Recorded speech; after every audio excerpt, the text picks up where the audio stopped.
And now, live at 12. ආයුබෝවන් ඔබ අදත් එක්වන්නේ ලංකාවේ අංක එකේ සමබරතොරතුරු ප්‍රකාශය ලයිව් ඇට් 12 සමගින්.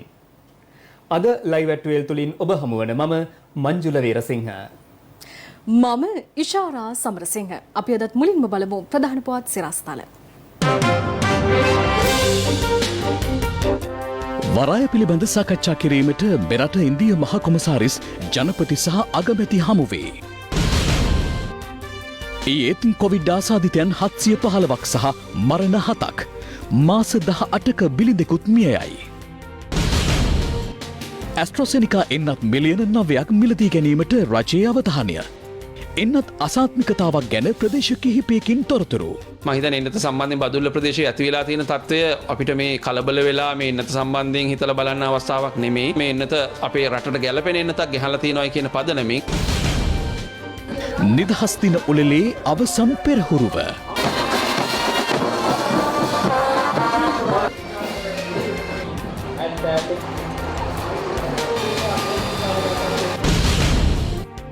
කටුනායක නිදහස් වෙළඳ කලාපේ කර්මාන්ත ශාලාවක ගින්නක්.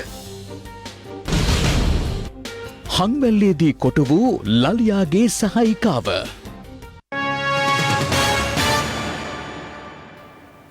හැත්තෑ තුන්වැනි ජාතික නිදහස් දින උළෙල පැවැත්වීම සඳහා මේ වන විට සියලු කටයුතු සූදානම් කර තිබෙනවා.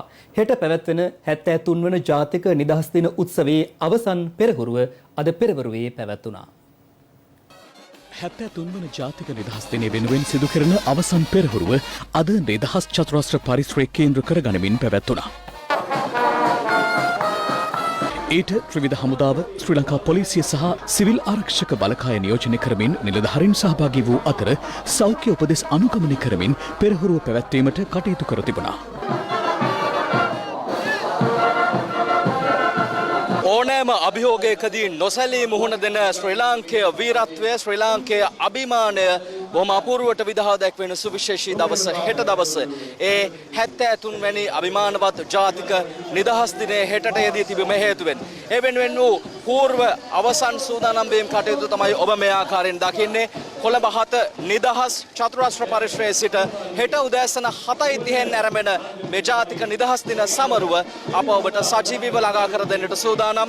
අද පැවැත්වුණු අවසන් පෙරහුරුව නිරීක්ෂණය කිරීම සඳහා ආරක්ෂක ලේකම් ජනරාල් කමල් ගුණරත්න, යුද හමුදාපති ජනරාල් ශවේන්ද්‍ර සිල්වා මහතා ඇතුළු පිරිසක් පැමිණ සිටියා. හෙට පෙරවරුවේ ජනාධිපති ගෝඨාභය රාජපක්ෂ මහතාගේ ප්‍රධානත්වයෙන් නිරෝධායන නීති අනුගමනය කරමින් 73 වන ජාතික නිදහස් දින උළෙල පැවැත්වීමට සියලු කටයුතු මේ වන විට සූදානම් කර තිබෙනවා.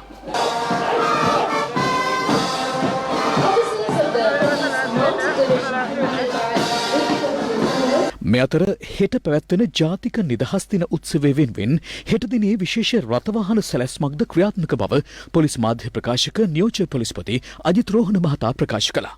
නිදහස් උත්සවයේ අවසාන පෙරහුරුව අද දින කොළඹ නිදහස් චතුරස්‍රය ආශ්‍රිතව පැවැත්වෙනවා. මේ නිසා උදෑසන 6 සිට දහවල් 1 දක්වා කාලය තුල නිදහස් චතුරස්‍රය නිදහස් මාවත ආසන්න ප්‍රදේශවල වාහන ගමනාගමනය සීමා වෙනවා. ඒ වගේම හෙට දිනේ උදෑසන 4 සිට දහවල් 1 දක්වා කාලය තුල වාහන ගමනාගමනය එම ප්‍රදේශවල සම්පූර්ණයෙන්ම සීමා වෙනවා. මේ නිසා රියදුරන් විසින් විකල්ප මාර්ග භාවිතා කිරීම අත්‍යවශ්‍ය වෙනවා. විශේෂයෙන්ම නෙළුම් පොකුණ වටරවුමෙන් ඉදිරියට නිදහස් මාවත දෙසට ගමන් කරන වාහන සීමා කරනවා. ඒ වගේම පුස්තකාල වටරවුම ග්ලාස් හවුස් හරහා නිදහස් මාවතට පැමිණෙන වාහනත් සීමා වෙනවා. මේ නිසා ඒ මාර්ග හරහා ගමන් කරන අය විකල්ප මාර්ග තෝරාගත යුතුයි. මීට අමතරව අපි රථවාහන රාජකාරී භාර නිලධාරීන් හන්දිවල යොදවා තිබෙනවා. පුවරු තබා තිබෙනවා. එම පුවරු වලට අනුගත වෙමින් කටයුතු කරන ලෙසට ඉල්ලා සිටිනවා. ඒ වගේම අදාළ නිලධාරීන්ගේ උපදෙස් පිළිපදින්න. ඒ වගේම හෙට දින උදෑසන නිදහස් උළෙල ආරම්භ වීමට නියමිත නිසා හෙට උදෑසන 6:30 8ත් අතර කාලේ නිදහස් චතුරස්‍රය සහ නිදහස් මාවත ඒ ආශ්‍රිත ගමන් මාර්ගවල වාහන ගමනාගමනය සීමා වෙනවා. මේ නිසා රියදුරන් විසින් විකල්ප මාර්ග තෝරාගත යුතු වෙනවා. මේ අතර 73 වන නිදහස් සැමරුම වෙනුවෙන් රටට සෙත්පතා සිදු කරනු පරිත්‍රාණ ධර්මදේශනාව ඊයේ රාත්‍රියේ නිදහස් මන්දිර පරිශ්‍රයේදී පැවැත්වුණා. ආරක්ෂක ලේකම් ජනරාල් කමල් ගුණරත්න මෙන්ම යුද හමුදාපතිවරයා ඇතුළු පිරිසක් ඊට එක්ව සිටියා. මව්බිමට නිදහස ලබා දීම සඳහා හමුදාවෙන් කළ කැපකිරීම සදා නොමියන බව ආරක්ෂක ලේකම් විශ්‍රාමික ජෙනරාල් කමල් ගුණරත්න මහතා පවසනවා. ඔහු මේ අදහස් පළ කළේ ඊයේ ආරක්ෂක විද්‍යාලයේ පැවති උත්සවයකට එක්වමින්. ශ්‍රී ලංකා හමුදා ප්‍රවීණයන් සඳහා නිර්මාණය කරන ලද ඇඳුම් ආයිතම් එළිදැක්වීමේ උත්සවය ත්‍රිවිධ හමුදාපතිවරුන්ගේ සහභාගීත්වයෙන් ආරක්ෂක ලේකම්වරයාගේ ප්‍රධානත්වයෙන් ඊයේ පැවැත්වුණේ ආරක්ෂක විද්‍යාලයේදී. මෙහිදී සෑම උත්සව අවස්ථාවකදීම මහත් අභිමානයෙන් පැළඳිය හැකි හිස් රැසුම් හිටපු හමුදාපතිවරුන් වෙනුවෙන් ලබා දීමද සිදු කෙරුණා. මේ උදාර යුග මෙහෙවරේ යෙදී ඉඳද්දී අපි විතර නින්දා අපහාසවලට ලක්වුණු චෝදනාවලට ලක්වුණු අදත් චෝදනාවලට ලක්වෙන හමුදාවන් මං හරි ඇති ඔබතුමන්ලා එකඟ වෙනවා ඇති මේ ලෝකේ කොහෙවත් ඉන්න නැතුව ඇති. LTT ත්‍රස්තවාදය හිස ඔසවාගෙන එනකොට තිරුනෙල්වැලිහිදී 1983 පැවති ඒ සටනෙන් ලුතිතන් වාස් ගුණවර්ධන ඇතුළු 13 දෙනෙක් මිය ගියා. එදා පටන් සෑම ත්‍රස්තවාදී ප්‍රහාරයකටම මූණ දෙන්න සිද්ධුනේ අපිටයි. LTT සංවිධානයේ යෝධ වෘක්ෂයක් වගේ බලය පතුරවමින් අපේ මව්බිමේ කොටසක් යටත් කරගෙන ඉඳද්දී මව්බිම බේරා ගැනීම සඳහා අපිට නැති වුණු හැම බිම් මඟලක්ම බේරා ගැනීම සඳහා සටන් කරන්න සිද්ධ වුණේ අපිටයි. ඒ සටනේදී තමන්ගේ ජීවිතවලින් මව්බිම පූජා කරන්න සිද්ධ වුණේ අපිටයි අපේ සෙබළුන්ටයි. ඊට පස්සේ නොයෙක් අවස්ථාවලදී බලයට පැමිණි නොයෙක් රජයන් විසින් සාම සාකච්ඡා ආරම්භ කරපු හැම වෙලාවකම රජයේ රාජ අණ ලෙස පිළි අරගෙන අවි බිමට හරවගෙන බැරැක්ක ඇතුළට ගිහිල්ලා ගේට්ටුවේ ඉබි අතුරු දාගෙන ඇතුළට වෙලා ඉන්න සිද්ධ වුණේ අපිටයි. සාම සාකච්ඡා බිඳ වැටුණු හැම වතාවකම LTT සංවිධානයේ මාරාන්තික ප්‍රහාරයක් සමග ඇරමිච්ච ඒ හැම ප්‍රහාරයකටම මූණපාලා ආපසු සටනට අවතීර්ණ වෙන්න සිද්ධ වුණෙත් අපිටයි. එහෙම සටන් කරනකොට ජීවිත පූජා කරන්න, ශරීරයේ කොටස් පූජා කරන්න සිදු වුණෙත් අපිටයි. එච්චර දේවල් කළා ඊළඟට නැවතත් සාමයක් එනකොට ආපහු අවිබිමට හරවගෙන කඳවුරු ඇතුළට යන්න උනේත් අපිටයි. කිසිම හේතුවක් නිසාවත් ත්‍රස්තවාදීන් සමග කිසිම ආරවුලක් ඇති කර නොගත යුතුයි කියලා රාජාන ලැබෙනකොට අපේ කඳවුරු ඉස්සරහට ඇවිල්ලා ඇඳිවත උස්සලා පෙන්නලා අපිට පමණක් නෙවෙයි අපිව මෙලොවට බී කරලා කරනඩු උස්මහත් කළා හමුදාවලට එපු ඒ අම්මලා තාත්තලට පවා අපේ කුණු හරපෙන් නින්දා අපහාස කරනකොට පොය දවසට සිල්ගත් තාපසින් වගේ බිම බලාගෙන ඉන්න සිද්ධ වුණෙත් අපිටයි. හමුදාව කියලා කියන්නේ මිනි මරන්න ඉන්න සංවිධානයක් නෙමෙයි. රටේ මහජනතාවගේ ජාතික ආරක්ෂාව තහවුරු කළා මහජනතාවට නිදහසේ හුස්ම ගන්න පුළුවන් වාතාවරණයක් ඇති කළ දෙන එක තමයි හමුදාවේ රාජකාරිය නම් අපේ හදවතේ තියෙන්නේ. අන්න ඒ දේ ඉදිරියටත් පිය යන මොහොත දක්වා අවසන් හුස්ම පොද නොබියව හෙලන්නට සිවුරියනේ හිත සතුටින් නිදන්නට මිනිසකු විලස ඉපදුණු ඵල දකින්නට පුළුවනි මරණ මංචකයේ වුවද මට කියන්නේ ඔබටත් මටත් අපි හැම දෙනාටම. විදෙස් රටකට පැනගොස් සිටින ප්‍රධාන පෙළේ මද්‍රව්‍ය ජාවාරම්කරුවෙකු වන ලලියා නැමැත්තාගේ සහායිකාවක් හංගල්ල ප්‍රදේශයේදී අත්අඩංගුවට ගැනීමට හංගල්ල පොලිසියට හැකි වුණා. සුරූපී කාන්තාවක් වන ඇය සතුව තිබී හෙරොයින්, අයිස් සහ කේරළ ගංජා සමග ඒවා ප්‍රවාහනයට යොදාගත් ත්‍රිරෝද රථයක්ද සොයාගෙන තිබෙනවා. හංවල ප්‍රදේශයේ සිට මද්‍රව්‍ය ජාවාරම් සිදු කරන තරුණියක් පිළිබඳව පොලිසියට ලද තොරතුරකට අනුව හංවැල්ල ඇඹුල්ගම ප්‍රදේශයේ ඊයේ හදිසි වැටලීමක් සිදු කළා. නිවසක් පරීක්ෂා කිරීමේදී අයිස්, හෙරොයින් සහ කේරළ ගංජා සමග එම නිවසේ සිටි සුරූපීය තරුණියක්ද අත්අඩංගුවටගෙන තිබෙනවා. සිදු කළ විමර්ශනවලදී අනාවරණ වී ඇත්තේ මේ වන විට විදෙස් රටක සංගව සිටින ප්‍රධාන පිළේ මද්‍රව්‍ය ජාවාරම්කරුවෙකු වන ලලියා නැමැත්තාගේ මද්‍රව්‍ය ජාවාරම කාන්තාව විසින් මෙහෙවන බවයි. ඇමුල්ගම ප්‍රදේශයේ කුලී නිවසක පදිංචිව සිටිමින් මෙම ජාවාරම කලෙක සිට සිදු කරගෙන ගොස් තිබෙනවා. මේ සඳහා යොදාගත් ත්‍රිරෝද රථයක්, යතුරු පැදියක්, බැංකු ගිණුම් පොත් සහ මත්ද්‍රව්‍ය බෙදා හරින ලද පුද්ගලයින්ගේ නම් සඳහන් බවට සැක කරන නාම ලේඛනයක්ද සොයා ගැනීමට පොලිසියට හැකි වුණා. මේ මන්ත්‍රව්‍ය ජාවාරම සම්බන්ධ අනෙකුත් පුද්ගලයින් අත්අඩංගුවට ගැනීමට පුළුල් විමර්ශන ආරම්භ කර ඇති බවයි පොලිස් මාධ්‍ය ප්‍රකාශක නියෝජ්‍ය පොලිස්පති අජිත් රෝහණ මහතා ප්‍රකාශ කළේ. එම කාන්තාව භාරයේ තිබී හෙරොයින් වර්ගයේ මත්කුඩු ග්‍රෑම් 55ක්, අයිස් වර්ගයේ මත්ද්‍රව්‍ය ග්‍රෑම් 35ක්, ගංජා ග්‍රෑම් 5ක් සොයාගෙන තිබෙනවා. අදාළ කාන්තාව අද දින අවිස්සාවේල්ල අධිකරණය වෙත ඉදිරිපත් කර තවත් දින 7ක කාලයක් සඳහා රැඳවුම් නියෝගයක් ලබාගෙන ප්‍රශ්න කිරීමට නියමිතව තිබෙනවා. විමර්ශනවලදී අනාවරණය වී තිබෙන්නේ මෙම කාන්තාව දැනට විදේශගතව සිටින මද්‍රව්‍ය ජාවාරම් කරුවෙකු සහ අපරාධ කරුවෙකු වන ලලියා නැමැත්තාගේ අතරමැදි කරුවෙකු ලෙස මද්‍රව්‍ය ජාවාරමේ යෙදෙන තැනැත්තියක් බවටයි මේ සම්බන්ධයෙන් තවදුරටත් හංවැල්ල පොලිසිය විසින් පරීක්ෂණ පවත්වනු ලබනවා. මේ අතර නීති විරෝධී ආකාරයෙන් මෙරටට රැගෙන ආ බවට සැකකරන විදේශීය දුම්වැටි තොගයක් විරෝධ රථයකින් ප්‍රවාහනය කරමින් තිබියදී වලාන දූෂණ මර්දන ප්‍රහාරක එකකයේ නිලධාරීන් මගින් සොයාගෙන තිබෙනවා. බේරුවල නගරයේ සිදු කළ වැටලීමකදී මෙම දුම්වැටි තොගය සමග සැකකරුවන් දෙදෙනෙකුද අත්අඩංගුවට ගනු ලැබුවා. පොලිසිය කියා සිටියේ කාටූන් 20ක අසුරා තිබූ දුම්වැටි 4060ක් මෙලෙස සොයා ගැනීමට හැකි වූ බවයි. මීරිකම වේවැල්තනිය ප්‍රදේශයේ මහා පරිමාණයෙන් පවත්වාගෙන ගිය නීති විරෝධී මත්පැන් ජාවාරමක් වටලා සැකකරුවන් සිව්දෙනෙකු වලාන දූෂණ මර්දන ප්‍රහාරක එකකේ නිලධාරීන්ට අත්අඩංගුවට ගැනීමට හැකි වුණා. සැකකරුවන් මීරිකම පොලිසියට බහර දී ඇති අතර ඔවුන් අද අධිකරණයට ඉදිරිපත් කරන බවයි පොලිසිය කියා සිටියේ. මන්නාරම සිට අනුරාධපුරයට කෙරළ ගංජා ප්‍රවාහනය කළ යතුරුපැදියක් සමග පුද්ගලෙක් අත්අඩංගුවට ගැනීමට අනුරාධපුර පොලිසියට හැකිව තිබෙනවා. මොහු සතුව තිබී කෙරළ ගංජා කිලෝ 2යි ග්‍රෑම් 250ක් සොයා ගැනීමට හැකි වුණා. යාල ජාතික වනෝද්‍යානයේ ගල්කන්ද ප්‍රදේශයේ වගා කර තිබූ ගංජා හේනක් වටලා සැකකරුවෙකු අත්අඩංගුවට ගැනීමට තංගල්ල කොට්ටාශ අපරාධ මර්දන ඒකකයේ නිලධාරීන්ට හැකි වුණා. ගංජා වගාව ගිනි තබා විනාශ කිරීමටද පියවර ගන්නුණා. කටුනායක ආයෝජන ප්‍රවර්ධන කලාපයේ කර්මාන්ත ශාලාවක අද අලුයම ගින්නක් හටගත්තා. ගිනි නිවීමේ රථ 7ක් පමණ යොදවා ගින්න පාලනය කළ බවයි කටුනායක පොලිසිය පැවසුවේ. කටුනායක නිදහස් වෙළඳ කලාපය තුළ පිහිටි කසල ප්‍රතිචක්‍රීකරණය කරන කර්මාන්ත ශාලාවක අද අලුයම 4ට පමණ මෙම ගින්න හටගත්තා.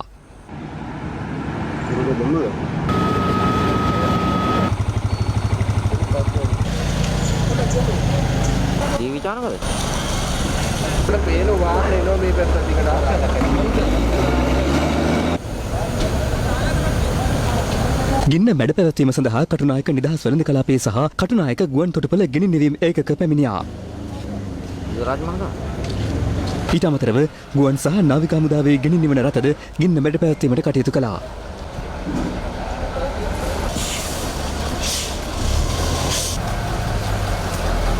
ගින්නට හේතුව මෙතෙක් අනාවරණ වී නැහැ. සිද්ධිය වාර්තා වීමත් සමග ගුවන් සේවා සහ අපනයන කලාප සංවර්ධන රාජ්‍ය අමාත්‍ය ඩී.වී. චානක මහතාද එම ස්ථානයට පැමිණියා. මේ කර්මාන්ත ශාලාව තියෙන අපද්‍රව්‍ය කළමනාකරණ තැනක් තමයි. යම්කිසි කෙමිකල් ප්‍රමාණයක් තියෙනවා. ඒ පිළිබඳවත් අපි දැනුවත් කරලා තියෙන්නේ. ඒවත් එක්ක තමයි මේ ගිනි නිවීමේ කටයුතු කරගෙන යන්නේ. කැබිනට් මණ්ඩලයේ ගත් තීරණයට අනුගතව වතු කම්කරුවන්ට රුපියල් 16 දීමනාව ලබා දීමට කටයුතු කරනු ලෙස අස්ගිරි මහා විහාර කාරක සංඝ සභාවේ ප්‍රධාන ලේකකාධිකාරී පූජ්‍ය මැදගම ධම්මානන්ද හිමියන් වතු හාම්පුතුන්ගෙන් ඉල්ලා සිටිනවා. විශේෂයෙන් වර්තමාන රජය රුපියල් 1000ක වැටුප් වැඩි කිරීමක් සිද්ධ කිරීමට ඒ කැබිනට් අනුමැතිය ලබා දී තිබෙනවා. ඒ අපි විශේෂයෙන් අගය කරනවා. අපේ රටේ ආර්ථිකය ගොඩනැංවීමට අතහිත දෙන කැපවීමෙන් කටයුතු කරන ඒ කම්කරු ජනතාවට ඒ වැටුප් වැඩි කිරීම අත්‍යවශ්‍ය කාරණයක් හැටියට ආර්ථික තත්ත්වයක් එක්ක සලකනකොට අපිට පෙනී යන කාරණයක්. වතු සමාගම්වල සිටින ඒ පරිපාලන පන්තියේ සියලු දෙනාම විශේෂ අවධානය යොමු කරලා සාමකාමීව ඒ කටයුතු සිද්ධ කරගන්නට ඒ ආර්ථික තත්ත්වය ගොඩනගා ගැනීමට අවශ්‍ය කරන ඒ රුපියල් 1000ක වැටුප් වැඩි කිරීමක් ඒ කම්කරු ජනතාවට ලබා දෙන හැටියට අපි මේ අවස්ථාවේදී විශේෂයෙන් ඉල්ලා සිටිනවා. මෙරටින් වාර්තා වූ COVID-19 ආසාදිතයින් සංඛ්‍යාව 65000 සීමාව පසු කළා. ඒ ඊයේ ආසාදිතයින් 715 දෙනෙකු වාර්තා වීමත් සමගයි. ඊයේ මෙරටින් වාර්තා වූ ආසාදිත මරණ 7ත් සමග සමස්ත ආසාදිත මරණ සංඛ්‍යාව 330 දක්වා ඉහළ ගියා. මෙරටින් ඊයේ වාර්තා වූ COVID-19 ආසාදිත මරණ වලින් වැඩි ප්‍රමාණයක් වයස අවුරුදු 60 සීමාව ඉක්මවා ගිය පුද්ගලයින්. වැලිගම පදිංචිව සිටි 67 හැවිරිදි කාන්තාවක්, කොළඹ 15 පදිංචිව සිටි 82 හැවිරිදි කාන්තාවක්, වත්තේගම පදිංචිව සිටි 73 හැවිරිදි කාන්තාවක්, නිට්ටඹුවේ පදිංචිව සිටි 80 හැවිරිදි කාන්තාවක් සහ ගෙලි ඔය පදිංචිව සිටි 77 හැවිරිදි පුද්ගලයෙක්. ඊට අමතරව රාගම පදිංචිව සිටි 32 හැවිරිදි ආසාදිතයෙකුද ඊයේ මිය ගොස් වෙනවා. මේ අතර රිජ්වේ ආර්ය ළමාරෝහලේ ප්‍රතිකාර ලැබමින් සිටි මාස 18ක් වයසති කුඩා දරුවෙකුද COVID-19 ආසාදනය වීම හේතුවෙන් මිය ගියා. මේ වෙනකොට රිජ්‍ය ආර්ය ළමාරෝහලෙන් කුඩා බිලිඳියන් 150ක පමණ ප්‍රමාණයක් වාර්තා වෙලා තියෙනවා කොරෝනා ආසාදනය ඇති වී බවට. ඒ වගේම මේ දරුවන් සමග පැමිණෙන දෙමාපියනොත් අපි පරීක්ෂා කරනවා. දෙමාපියනොත් 100කට ආසන්න ප්‍රමාණයක් වාර්තා වෙලා තියෙනවා කොරෝනා රෝගය වැළඳිලා තියෙනවා කියලා. මේ සෑම කෙනෙක්ගෙම තොරතුරු සොයා බැලීමේදී අපිට පේනවා මේගොල්ලෝ අනවශ්‍ය ලෙස සමාජය සමග ගැටීම් සිද්ධ වෙලා තියෙනවා. අපේ කාර්ය මණ්ඩලයත් මේ වෙන විට 60කට ආසන්න ප්‍රමාණයක් මේ විට වෛද්‍යවරුන් හෙදෙනදාරින් ඇතුළු අනිකුත් සෞඛ්‍යකාර සහායක වගේ අය ආසාදනයට ලක් වෙලා තියෙනවා. මෙරටින් ඊයේ වාර්තා වූ COVID-19 ආසාදිතින් 715 දෙනාගෙන් 261 දෙනෙකුම වාර්තා වුණේ කොළඹ දිස්ත්‍රික්කයෙන්. කඩුවෙලින් ආසාදිතින් 22 දෙනෙකු, පිළියන්දලින් ආසාදිතින් 21 දෙනෙක් සහ බොරැල්ලෙන් ආසාදිතින් 16 දෙනෙකුද ඒ අතරට අයත්. ගම්පහ දිස්ත්‍රික්කයෙන් ආසාදිතින් 142 දෙනෙකු වාර්තා වී ඇති අතර බදුල්ල දිස්ත්‍රික්කයෙන් ආසාදිතින් 61 දෙනෙකු වාර්තා වුණා. සෙසු ආසාදිතින් 464 දෙනා දිවයිනේ සෙසු දිස්ත්‍රික්කවලින් වාර්තා වී තිබෙනවා. ඒ අනුව මිනුවන්ගොඩ පෑලියගොඩ COVID-19 පොකුරට අදාළව වාර්තා වී ඇති සමස්ත ආසාදිතින් සංඛ්‍යාව 61706ක්. බලපිටිය සෞඛ්‍ය වෛද්‍ය කොට්ටාශෙන් ඊයේ ආසාදිතින් 16 දෙනෙකු වාර්තා වූ අතර ඉන් 11 දෙනෙකුම වාර්තා වී තිබුණේ ආන්දාදොල ශ්‍රීපති මාවත ප්‍රදේශයෙන්. ඔවුන් මීට දින කිහිපයකට පෙර විනෝද චාරිකාවකට සහභාගී වූ පිරිසක් බවයි සෞඛ්‍ය අංශ පැවසුවේ. ඉන් දෙදෙනෙකුට රෝග ලක්ෂණ පහළ වීමත් සමග PCR පරීක්ෂණවලට ලක් කෙරුණා. ඒ අනුව අදාළ ආසාදිතින් 11 දෙනා හඳුනාගෙන ඇති අතර ඔවුන් යොමු කෙරුණේ කරන්දනිය සහ අම්බලන්ගොඩ පොල්වත්ත ප්‍රතිකාර මධ්‍යස්ථාන වෙතයි. ප්‍රදේශයෙන් වාර්තා වී ඇති සෙසු ආසාදිතින් සියලු දෙනා කොස්ගොඩ සහ රොන්දොමේ පදිංචිකරුවන්. නෙළුව සෞඛ්‍ය වෛද්‍ය නිලධාරී බල ප්‍රදේශයෙන්ද ආසාදිතින් 14 දෙනෙකු ඊයේ හඳුනාගැනුණු අතර ඔවුන් සියලු දෙනා පෙර වාර්තා වූ ආසාදිතින්ගේ ආශ්‍රිතයින්. එම සියලු ආසාදිතින් ඊයේ පස්වරුවේම ප්‍රතිකාර මධ්‍යස්ථාන වෙත රැගෙන යාමටයි සෞඛ්‍ය අංශ පියවර ගත්තේ. ඒ අනුව මේ වන විට නෙළුව සෞඛ්‍ය වෛද්‍ය නිලධාරී බල ප්‍රදේශයෙන් වාර්තා වී ඇති සමස්ත ආසාදිතින් සංඛ්‍යාව 102 දක්වා ඉහළ ගොස් වෙනවා. COVID-19 පැතිරීම වැළැක්වීම සඳහා එන්නත් කිරීමේ වැඩපිළිවෙල අද දිනේත් දෙවෙනි ප්‍රදේශ කිහිපයකම ක්‍රියාත්මක කිරීමට නියමිතයි. ශ්‍රී ලංකා යුද්ධ හමුදාවේ 25000කට ආසන්න සංඛ්‍යාවකට අපි එන්නත්කරණය කරලා තිබෙනවා. ලෝකේ හැම එක්කෙනාම පිළිගන්න දෙයක් ඉතින් එන්නත්කරණය. ඒක තමයි වැදගත් වෙන්නේ. නමුත් එන්නතට වඩා අපි අපගේ හැසිරීම් රටාව වලින් අපි පරිස්සම් වෙන එක තමයි කළ යුත්තේ. කෙසේ වෙතත් අපි වෙනම රටවල් වගේ නෙමෙයි අපි අපගේ දිස්ත්‍රික්ක වහගෙන නැහැ. අපි නිරෝධාල ඇඳිරි නීතිය දාලා නැහැ. රටේ සියලුම ස්ථාන විවෘත කරමින් තමයි මේ තත්ත්වය කරන්නේ. ඉතින් ජනතාව කැප වෙනවා. කෙසේ වෙතත් සුළු සුළු දේවල් හින්දා මේ ආකාරයෙන් කොයිත් පැතිර යනවා. අපි බලාපොරොත්තු වෙනවා ඉදිරි කාලෙදී කෙසේ හෝ මේ තත්ත්වය යම් කිසි ආකාරයකින් ඊට වඩා පාලනය කර ගැනීමට. මේ අතර COVID-19 පැතිරීම පාලනය කිරීම සඳහා තවත් ඇස්ට්‍රාසෙනිකා එන්නත් මිලියන 9ක් මිලදී ගැනීම කෙරෙහි රජයේ අවධානය යොමු වෙනවා. ඊයේ දවසේ අපි ජනපති ජ්‍යෙෂ්ඨ උපදේශක ලලිත් වික්‍රමතුමා සමග අපි සාකච්ඡාවක් පැවැත්තුවා. එතුමා ඉතාමත් පැහැදිලිව අපට උපදෙස් ලබා දුන්නා. එන්නත් මිලියන 9ක් ඇස්ට්‍රාසෙනිකා වහම ක්‍රියාත්මක වෙනදී ලබා ගන්න ක්‍රමවේදයක් බලන්නයි කියලා. ඒක මිලදී ගන්නයි අපි උත්සාහ ගන්නේ. අනිකුත් සියලුම එන්නත් ගැන අපි අධ්‍යයනය කරලා ඒ ක්‍රියාමාර්ග තරගන්න අපි තීරණය කරගත්තා. COVID-19 පැතිරීම පාලනයට ලබා දෙන්න එන්නත් දෙවෙනි ප්‍රදේශ කිහිපයක පුද්ගලයින්ට ආසාත්මික වීම සම්බන්ධයෙන් රජයේ වෛද්‍ය නිලධාරීන්ගේ සංගමය අද අදහස් පළ කළා. මම දැක ජනමාධ්‍ය සමහරක් වාර්තා කළා කියලා සමාජ මාධ්‍යවල යනවා. බදුල්ල ප්‍රදේශයේ මේ අවදානම් තත්ත්වයක් ඇතිවීම සම්බන්ධයෙන් රෝගීන් මම හිතන්නේ 25 දෙනෙකුට විතර දරුණු තත්ත්වයක් නැති වුණා කියන එක සම්බන්ධයෙන් යම් තොරතුරු. නමුත් එහෙම බරපතල තත්ත්වයක් ඇති බවක් අපිට පේන්නේ නැහැ. යම් රෝග ලක්ෂණ ප්‍රමාණයක් මතුවලා තියෙනවා. හැමතැනම මේක වාර්තා වුණා. 6-7 දෙනෙක් වගේ වෛද්‍යවරු සහ ඒ කාර්යමණ්ඩලයේ කිහිප දෙනෙක් ඉඳලා තියෙනවා විශේෂ ප්‍රතිකාර අවශ්‍ය වෙන. නමුත් ඒ සියලු දෙනාටම අවශ්‍ය ප්‍රතිකාර මූලික ප්‍රතිකාර කිරීම හරහා නැවත යථා තත්ත්වයට පත් වෙලා තියෙනවා. යථා තත්ත්වයට පත් වෙමින් තියෙනවා. ඒ නිසා මම හිතන්නේ එන්නත සම්බන්ධයෙන් බදුල්ල ප්‍රදේශයේ ඇති වෙලා තියෙන තත්ත්වය අපිට මේ කලබල වෙලා මේ එන්නත සම්බන්ධයෙන් හිතලා බලන්න අවස්ථාවක් නෙමෙයි. AstraZeneca එන්නතේ දැනට අපිට ලැබිලා තියෙන ජාත්‍යන්තර වාර්තා හරහත් මේ එන්නතෙන් එහෙම මරණ සහ ඒ දරුණු ගණයේ සංකූලතා ඇති වෙලා නැති බව තමයි තහවුරු වෙලා තියෙන්නේ. ඒ නිසා විශේෂයෙන්ම අපි බලාපොරොත්තු වෙනවා මේ එන්නත අපේ රටට ගැළපෙන එන්නතක් ගෙහලා තියෙනවා කියන පදනමින් NMR ඇප්‍රූවල් එකත් ලැබිලා තියෙන තත්ත්වය යටතේ මේ එන්නත වඩා ආරක්ෂිත විදිහට ජනතාව ලබා දීම සඳහා අවශ්‍ය ක්‍රියාවලිය තමයි සිද්ධ විය යුත්තේ. මහරගම විජේරාම ප්‍රදේශයේ මුව ආවරණ නොපළඳින පුද්ගලයන් සහ සෞඛ්‍ය නීති උල්ලංඝනය කරන පුද්ගලයන් දැනුවත් කිරීමේ වැඩසටහනක් අද ක්‍රියාත්මක කෙරුණා. මිරිහාන පොලිසිය මැදිහත් වීමෙන් මෙම වැඩසටහන ක්‍රියාත්මක කළ අතර මුව ආවරණ නොපළඳි පුද්ගලයන්ට මුව ආවරණ ලබා දීමටද පොලිසිය පියවර ගත්තා.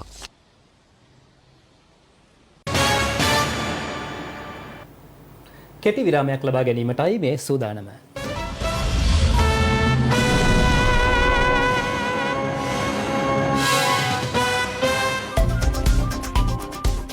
Live at 12. දැන් තවත් දේශීය පුවත් කිහිපයක්. මොරවක සිට මිල්ලව දෙල්ලව දක්වා දිවෙන මාර්ගය සංවර්ධනයට වත්මන් රජයෙන් රුපියල් කෝටි 16කට ආසන්න මුදලක් වෙන් කර ඇතත් ඒ සංවර්ධන කටයුතු නිසි ප්‍රමිතියකට අනුව සිදු නොකරන බවට ප්‍රදේශවාසීන් චෝදනා කරනවා. ඔවුන් බලධාරීන්ගෙන් ඉල්ලා සිටින්නේ කඩිනමින් එම මාර්ගය නිසි ලෙස ප්‍රතිසංස්කරණය කර දෙන ලෙසයි. මොරවක සිට මිල්ලව දෙල්ලව හරහා නෙළුවට යාවෙන මෙම මිල්ලව දෙල්ලව ප්‍රධාන මාර්ගය කිලෝමීටර් 8.7ක දුර ප්‍රමාණයක් කාපට අතුරා සංවර්ධනය කිරීමට වත්මන් රජයෙන් රුපියල් ලක්ෂ 1559ක මුදලක් වෙන් කර මාර්ග සංවර්ධන අධිකාරියේ නිරීක්ෂණයෙන් කොන්ත්‍රාත් සමාගමකට පවරා තිබෙනවා. නමුත් ප්‍රදේශවාසීන් චෝදනා කරන්නේ එම මාර්ගය ප්‍රමිතියෙන් තොරව ඉදි කර ඇති බවයි.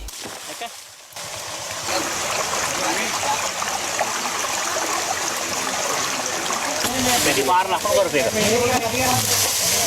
Medi. Minat ekor kami aja teh, kapan teh wadin? Medi mega ini dia.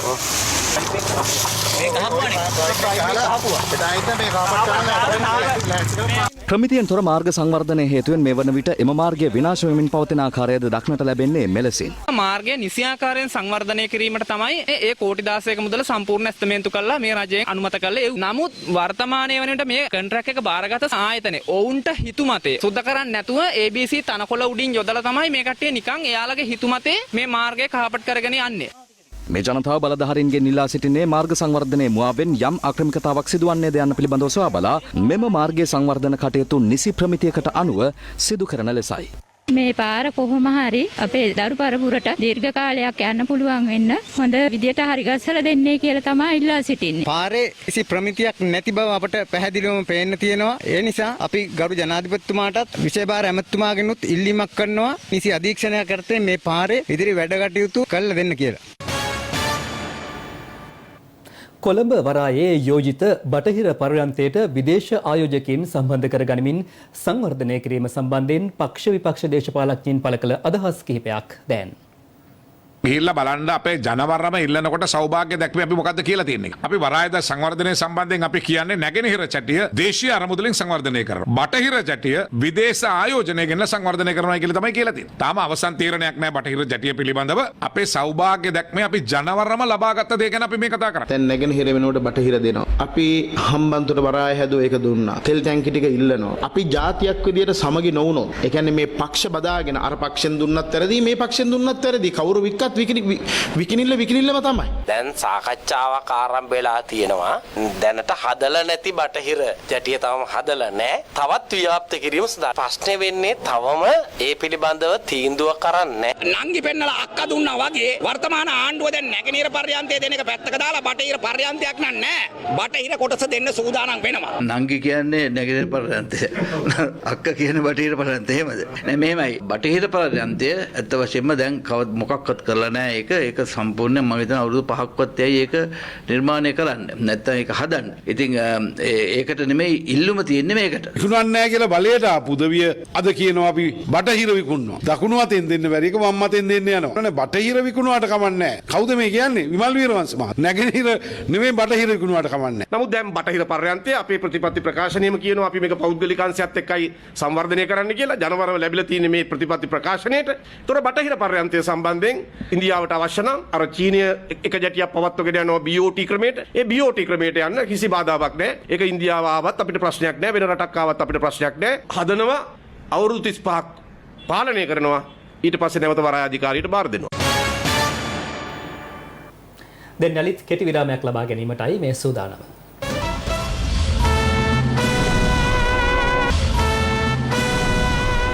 This is Live at 12. ලොව කොවිඩ් තත්ත්වය පිළිබඳවයි මේ විමසා බැලීම. ලොව කොවිඩ් ආසාදිතයින් අතර තවමත් පෙරමුණගෙන සිටින ඇමරිකාවෙන් ඊයේ දිනේද වාර්තා වූ නව ආසාදිතයින් සංඛ්‍යාව ලක්ෂය ඉක්මවා තිබෙනවා. කෙසේ වෙතත් ලෝක සෞඛ්‍ය සංවිධානය ඉදිරිපත් කළ නවතම වාර්තා අනුව ගෙවුණු සතියක කාලය තුල ලොව වාර්තා වූ නව ආසාදිතයින් සංඛ්‍යාව 13%කින් පමණ පහත බැස ඇති බවයි පැවසෙන්නේ. මේ අතර ලොව කොවිඩ් මර්ධනය වෙනුවෙන් මුලින්ම භාවිතයට ගැනුණු රුසියාවේ ස්පුට්නික් එන්නත කොවිඩ් ආසාදිතයෙකු තුළ 91.6ක සාර්ථක ක්‍රියාකාරීත්වයක් පෙන්눔 කරන අතරම වෛරසයේ දරුණු සහ සාමාන්‍ය ආසාදිත තත්ත්වයන් හමුවේ 100%ක්ම සාර්ථක බවත් හෙළිව ඇතැයි නවතම පර්යේෂණයකින් අනාවරණ වී තිබෙනවා. ලොව කොවිඩ් ආසාදිතයින් ව්‍යාප්තිය තවදුරටත් සීක්‍ර තත්ත්වයක් පෙන්눔 කරන රටවල් අතර ඇමරිකාව සමගින් පෙරමුණගෙන ඇත්තේ බ්‍රසීලිය, ප්‍රංශය සහ ස්පාඤ්ඤය බව සෞඛ්‍ය බලධාරීන් පවසනවා. එමෙන්ම මේ වසරේ ගෙවුණු මාසය තුළ ඇමරිකාවෙන් පමණක් කොවිඩ් මරණ ලක්ෂයක් වාර්තා වීම වඩාත් කැපිපෙනුණු බව සෞඛ්‍ය අංශ පවසනවා. ඇමරිකාවෙන් පසු වැඩිම කොවිඩ් මරණ සංඛ්‍යාවක් වාර්තා වන්නේ බ්‍රසීලියෙන් වන අතර මේ වන විට ලොව සමස්ත කොවිඩ් මරණ සංඛ්‍යාව 22 ලක්ෂය ඉක්මවා තිබෙනවා. මේ අතර ඇමරිකානු සෞඛ්‍ය අංශ පවසන්නේ වයස අවුරුදු 20 සිට 49 දක්වා කාණ්ඩවල පිරිස් අතර මේ වන විට කොරෝනා වෛරසයේ වැඩි ව්‍යාප්තියක් පෙන්눔 කරන බවයි. මේ අතර රට තුළ පවතින කොවිඩ් ව්‍යාප්තිය සැලකිල්ලට ගනිමින් ජපානය එරට ටෝකියෝ ඔසාකා යන නගර ඇතුළු ප්‍රාන්ත 8ක හදිසි තත්ත්වය ලබන මාර්තු මස 7 වෙනිදා දක්වා තවදුරටත් දීර්ඝ කිරීමේ සූදානමක සිටින බව ජපාන අග්‍රාමාත්‍යවරයා දැනුම් දී තිබෙනවා. මේ වන විටත් ජපානයේ ප්‍රාන්ත 47ක හදිසි තත්ත්වයක් ක්‍රියාත්මක කර ඇති අතර ලබන ජූලි මස 23 වෙනිදා සිට අගෝස්තු මස 8 වෙනිදා දක්වා පැවැත්වීමට නියමිත මෙවර ඔලිම්පික් උළෙල වෙනුවෙන් මෙලෙස රට තුළ කොවිඩ් ව්‍යාප්තිය පාලනයට වැඩි අවධානයක් යොමු කරමින් සිටින බවයි එරට බලධාරීන් පවසන්නේ. මේ අතර ලොව කොවිඩ් මර්ධනයට එරෙහිව මුලින්ම භාවිතයට ගැනුණු රුසියාවේ නිෂ්පාදිත ස්පුට්නික් එන්නත එරට සෞඛ්‍ය බලධාරීන්ගේ අනුමැතිය ඇතිව පසුගිය වසරේදී භාවිතයට ගැනුණද එම එන්නත පිළිබඳව බටහිර රටවල් එතරම් විශ්වාසයක් පෙන්නුම් නොකළද නවතම පර්යේෂණයකින් එහි සාර්ථකත්වය පිළිබඳව තොරතුරු අනාවරණය වී තිබෙනවා. අදාළ පර්යේෂණයට අනුව හෙළිවැත්තේ කොවිඩ් රෝග ලක්ෂණ ඇති පුද්ගලයෙකුගේ සිරුර තුළ ස්පුට්නික් එන්නතෙහි ක්‍රියාකාරීත්වය 91.6ක සාර්ථක ප්‍රතිඵල පෙන්නුම් කරන අතරම වෛරසයේ දරුණු සහ සාමාන්‍ය ආසාදිත තත්ත්වයන් සඳහාද 100%ක සාර්ථක ප්‍රතිඵල පෙන්눔 කරන බවයි. මේ අතර ඔක්ස්ෆර්ඩ් ඇස්ට්‍රසෙනිකා එන්නත කොවිඩ් වෛරසය පැතිරීම පාලනය කිරීමේ හැකියාව අතින් වඩාත් ඉදිරියෙන් සිටින බව නවතම පර්යේෂණයකින් හෙළිව ඇතැයි විදෙස් මාධ්‍ය පවසනවා. ප්‍රංශයේද සිය රට තුළ වයස අවුරුදු 65න් පහළ පිරිස් සඳහා ඇස්ට්‍රසෙනිකා එන්නත භාවිතයට අනුමැතිය ලබා දී ඇතැයි අද වාර්තා වුණා. එමෙන්ම මේ වසර අවසානය වන විට ඕනෑම ප්‍රංශ වැසියෙකුට සිය කැමැත්ත පරිදි කොවිඩ් වර්ධන එන්නත් ලබා ගැනීමට අවශ්‍ය සියලු පහසුකම් සපයන බව ප්‍රංශ ජනපතිවරයා දැනුම් දී තිබෙනවා. කැනඩාවද මේ වසර අවසානය වන විට සිය රට තුළ කොවිඩ් එන්නත් නිෂ්පාදන කටයුතු ඇරඹීමේ සූදානමක සිටින බවයි එරට බලධාරීන් පවසන්නේ. මෙරට ඉන්දිය මහකොමසාරිස් ගෝපාල් බාග්ලේ මහතා ජනාධිපතිවරයා අග්‍රාමාත්‍යවරයා සහ විදේශ අමාත්‍යවරයා හමු වී ඇති බව වාර්තා වනවා. කොළඹ වරායේ ඉදිරි සංවර්ධන කටයුතු සම්බන්ධයෙන් එහිදී සාකච්ඡා වී ඇති බවයි වාර්තා වන්නේ. මේ අතර කොළඹ වරායේ බටහිර පර්යන්තය විදේශීය සමාගමකට පැවරීමට එරෙහිව අන්තර් විශ්වවිද්‍යාලීය ශිෂ්‍ය බල මණ්ඩලය අද අත්පත්‍රිකා බෙදා හැරීමක් සිදු කළා. කොළඹ වරායේ නැගෙනහිර පර්යන්තයේ 49%ක කොටස් ඉන්දියාවේ අදානි සමාගමට ලබා දීමේ යෝජනාවට රට පුරා විරෝධතා මත වූ අතර වරායේ වෘත්තීය සමිතිය අකුරට වැඩ කිරීමේ වෘත්තීය ක්‍රියාමාර්ගයක් ආරම්භ කළේ එම යෝජනාව හකුලා ගන්නා ලෙස ආණ්ඩුවට බල කරමින්.